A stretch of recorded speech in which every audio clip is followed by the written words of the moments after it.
Assalamualaikum warahmatullahi wabarakatuh. Perkenalkan, kami dari kelompok 6 akan membahas materi terkait hubungan masyarakat, yaitu bagian materi 6. Nama saya Nurul Bahia dan 3 rekan saya yang lainnya, Tufaila Mujahida, Zaniska Salma Ramadanti, dan Diki Muhammad Yanuar. Ditonton video sampai habis ya teman-teman. Terima kasih. Nah, materi yang pertama yaitu terkait Salesforce. Salesforce merupakan sebuah grup atau pegawai di perusahaan yang bertanggung jawab dalam melakukan penjualan produk atau servis, terutama dengan mengunjungi atau menelpon pelanggan dan calon pelanggan.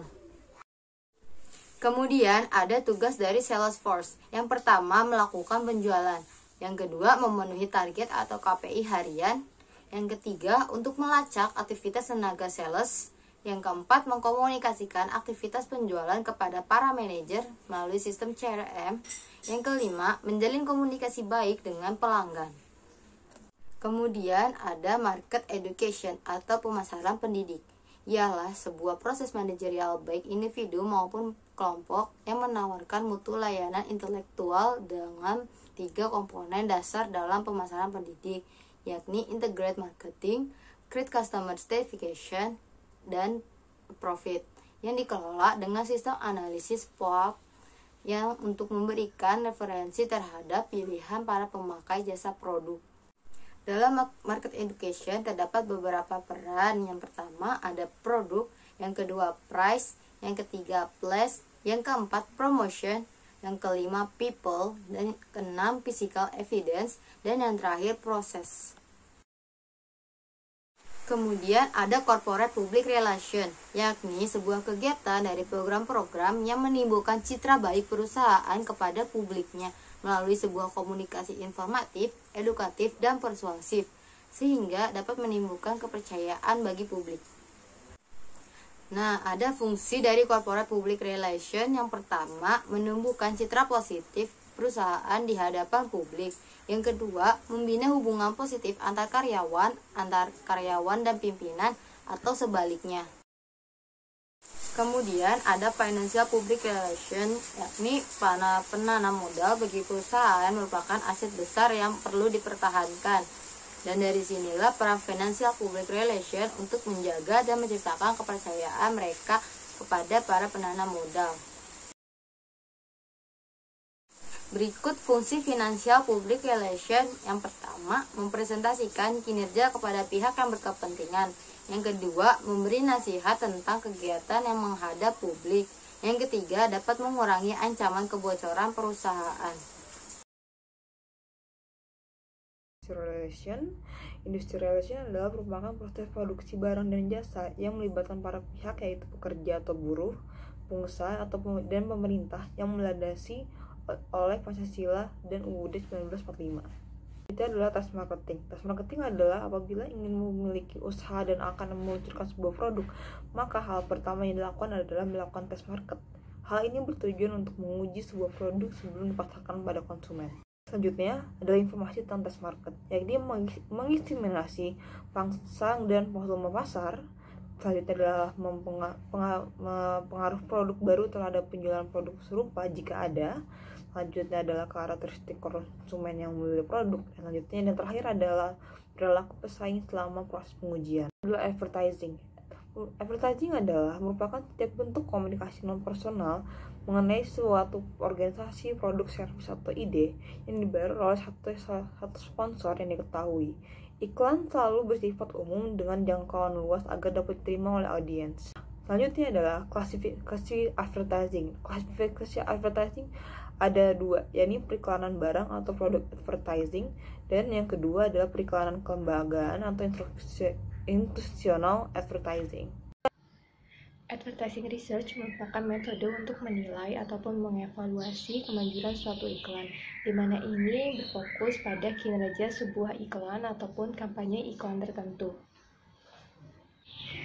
Riset periklanan itu dibagi menjadi berbagai macam topik. Ada riset media, pangsa pasar, persaingan, riset demografis, dan juga studi psikografis, lalu juga ada penelitian popularitas. Sales promotion dilakukan untuk memperkenalkan produk baru, menghabiskan produk lama, dan juga untuk meningkatkan angka penjualan.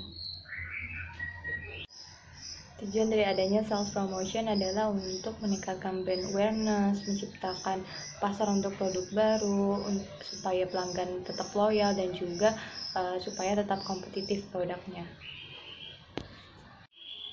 Merchandising merupakan aktivitas perencanaan, pembelian, penyusunan, dan juga pengisian kembali suatu barang dagangan di lokasi.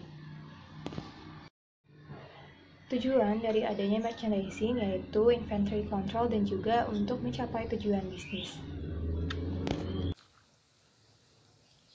After sales service atau layanan purna jual adalah suatu layanan yang diberikan dari produsen kepada konsumen setelah mereka menggunakan ataupun membeli produk ataupun barang dari perusahaan tersebut. Biasanya ini kita kenal dengan sebutan garansi. Maintaining customer interest adalah suatu usaha untuk mempertahankan minat dari pelanggan. Jadi pada maintaining customer interest ini, perusahaan mereka akan melakukan berbagai cara untuk menarik minat dan juga untuk mempertahankan minat pelanggan terhadap produk mereka agar para customer itu tetap membeli produk ataupun menggunakan produk ataupun layanan dari perusahaan mereka. Nah, ada empat kategori yang dilakukan oleh perusahaan dalam mempertahankan minat pelanggan. Yang pertama itu penggunaan fitur artikel untuk menjelaskan kegunaan dari produk tersebut, seperti itu. Kemudian yang kedua ada wawancara radio itu yang diproduksi untuk menarik audiens kaula muda ataupun kaula tua. Kemudian yang ketiga ada film dokumenter. Film dokumenter yang dibuat ini untuk ditayangkan kepada para penonton yang diundang untuk menarik minat mereka.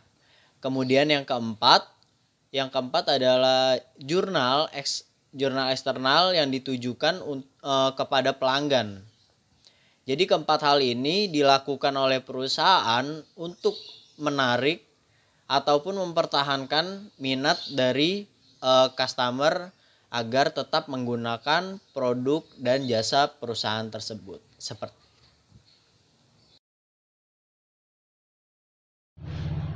Kasus yang kami angkat adalah terkait Batik Tulis Pekalongan yang turut terdampak oleh adanya COVID-19, di mana tercatat 43.000 UMKM terdampak oleh pandemi COVID-19 ini. Strategi persaingan dilakukan oleh para penjual di sana, yaitu terkait dengan marketingnya, lalu produksinya, dan juga keuangannya. Strategi promosi yang dilakukan oleh para penjual batik tulis Pekalongan, yaitu mereka melakukan analisis SWOT dan juga adanya promotion mix.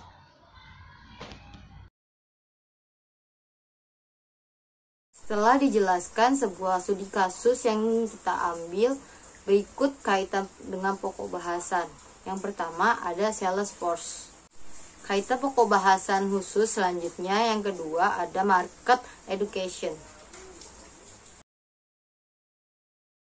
Kaitan pokok bahasan yang ketiga yaitu corporate and financial public relation. Berikut adalah kaitan pokok bahasan khusus dan kasus yang diangkat tentang industrial relation.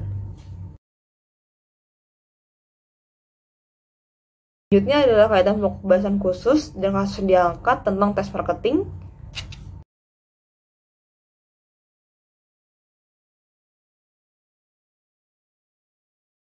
Selanjutnya lagi adalah kaitan pokok bahasan khusus dan kasus yang diangkat tentang advertising.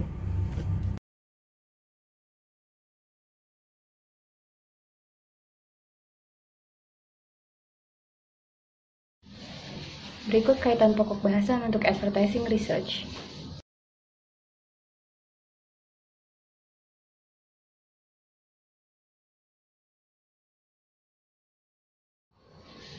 Berikut kaitan pokok bahasan untuk sales promotion and merchandising.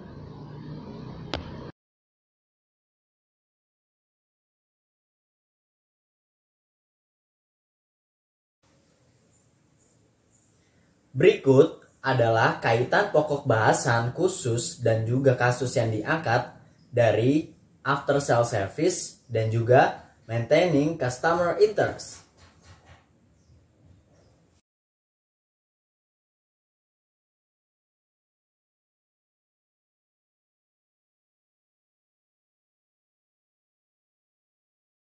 Setelah kita ketahui pengaitan studi kasus dengan kajian pokok bahasa khusus, berikut ada perspektif tulisan dengan materi yang kita ambil. Yang pertama ada Salesforce.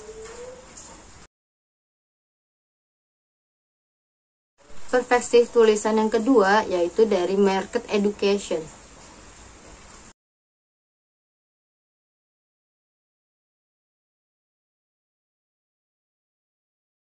Kemudian perspektif tulisan yang ketiga dari Corporate and Financial Public Relations. Berikut adalah perspektif tulisan tentang Industrial Relation.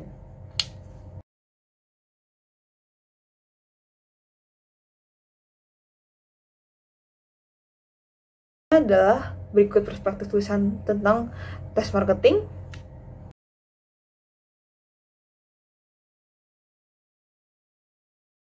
Ini adalah perspektif tulisan tentang Advertising.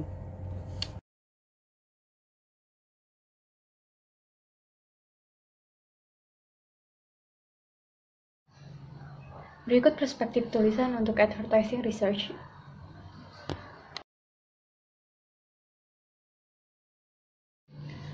Berikut perspektif tulisan untuk sales promotion and merchandising.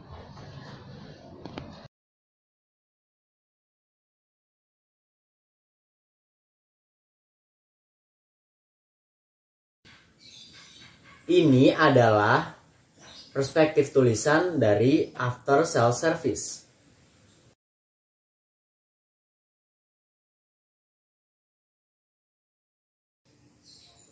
Ini adalah perspektif tulisan dari maintaining customer interest.